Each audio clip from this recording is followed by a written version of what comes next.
కూటమి ఘన విజయం సాధించి ప్రభుత్వాన్ని ఏర్పాటు చేయడంలో జనసేన పార్టీ గ్రాఫ్ ఒక్కసారిగా పెరిగిపోయింది.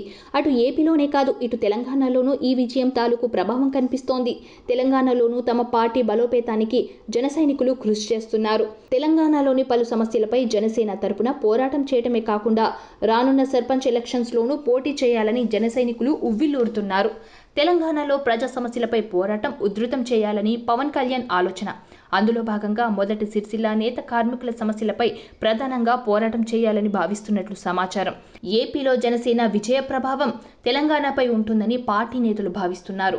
జనసేనలో చేరేందుకు కార్యకర్తలు ఉత్సాహం చూపిస్తున్నారు. ఇప్పటికే కాంగ్రెస్, బీఆర్ఎస్, బీజేపీ సహా ఇతర పార్టీల నేతలు జనసేనలో చేరతామని తమను సంప్రదిస్తున్నారని స్థానిక నాయకులు చెబుతున్నారు. ఈ నేపథ్యంలో సర్పంచ్ ఎన్నికల్లో పార్టీ పోటీలో ఉంటుందని భావిస్తున్నారు.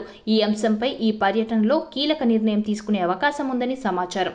జనసేనలో పనిచేయటానికి యువత ఉత్సాహంగా ఉన్నారన్నారు.